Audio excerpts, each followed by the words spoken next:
So Purushottama Yoga, this material world is compared to a tree, banyan tree, which is upside down.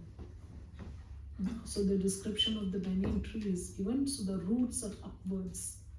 So now how do we get out of this material world? By knowledge and detachment.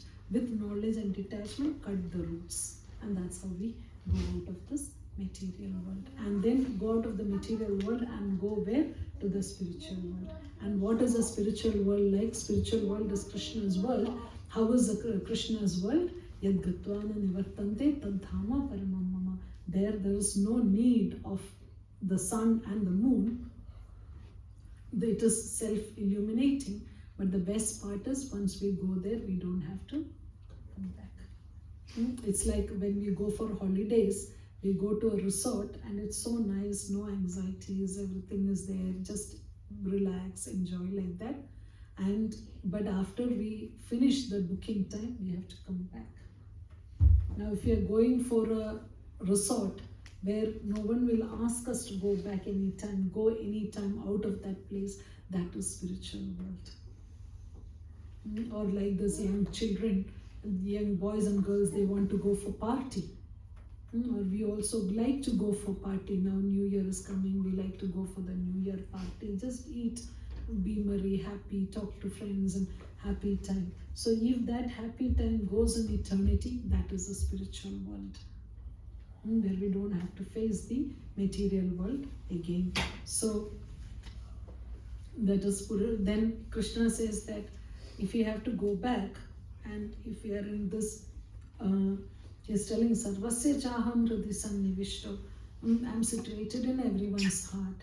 So we may think, how I go to the spiritual world. Krishna says, I am there in everyone's heart. I give remembrance, I give forgetfulness. Both we need. We get remembrance of Krishna, Krishna gives, and we also need to forget all these bad things that have happened in our life. Many things we want to forget also. That forgetfulness also Krishna gives us. So sometimes we struggle with our past memories. But if we take up to Krishna consciousness, if we start serving Krishna, in one moment, Krishna can make us forget that. And we also experience sometimes that when we have to deal with a bad situation, someone is shouting at us, Krishna is very powerful. Krishna just makes us not hear that. So we don't even hear the other person shouting at us. Krishna can put that way. So the Krishna whom we are worshipping, the Supreme Lord, is very powerful. And once we take shelter of Krishna, our life becomes very smooth. Unnecessarily we are struggling in this world. There is no need to struggle in this world. We connect with Krishna, especially by chanting the holy name, Hare Krishna, Krishna Krishna, Hare Hare, Hare Rama, Rama Rama, Hare Hare. Is a mobile connection, no instant connection with Krishna. And Krishna is there with us and ready to help us in every way. But the problem is with us that we don't want to take help from Krishna, like how we said homeless people don't take help. We are also like that. We are struggling in the material world and we say, I don't want to take help. I will manage alone. I will get more money and I'll get a better house. I'll get a family, all this, and never be happy. Okay, so why is it that we don't take shelter of Krishna? That is given in the 16th chapter. There are two categories of people. Krishna is telling there are only two categories of people in this world. It's not rich and poor. It is not educated and illiterate. It's not beautiful and ugly. No, these are not the two categories of people. What are the two categories? One who accepts Krishna and one who don't accept Krishna. One who accepts Krishna, follows Krishna's plans is Devas, and the Deva category. And one who don't accept Krishna and one who don't follow Krishna is Asura category. So Krishna speaks like first two verses about Devas.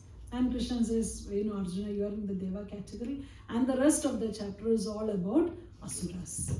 And these are all, we can see now the whole purpose of this whole entire recitation. And knowing the summary is to understand what Bhagavad Gita speaks about, so we can read more and understand. Did you ever think all these things are explained in Bhagavad Gita? No. So even if we know the shlokas, we may not understand what it means. So if you read the translation and the purport, again, read so much more nectar, we will understand. And then Krishna says in Bhagavad Gita, after reading Bhagavad Gita, after studying Bhagavad Gita, there is nothing more to know in this world. Is there any other book like that where we can say, okay, what is that? What is it called? You have in the IT world, you have when the ultimate book of C++ and all those, but that is not ultimate because Unleashed, Java Unleashed or all those, but that's not ultimate. But here, this is really ultimate. There is no knowledge superior to this. Okay, so let's see what is 16th chapter.